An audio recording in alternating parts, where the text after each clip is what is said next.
Scan for Sovi, your AI bestie. I got your back. Torque balance makes this one super quick. Use the string as your pivot, match clockwise and counterclockwise moments, and the mystery position basically reveals itself.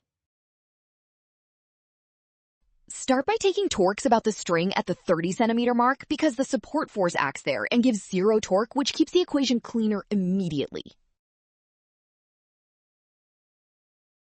Now measure distances from that pivot. The 6 Newton weight hangs 30 centimeters left and the stick's 3 Newton weight acts at 50 centimeters, so 20 centimeters right.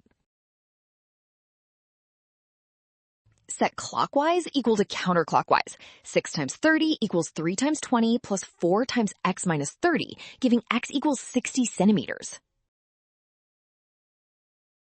Well done! Option C. Scan now. Watch signs and avoid rush mistakes. Trust given positions and check each torque step before choosing.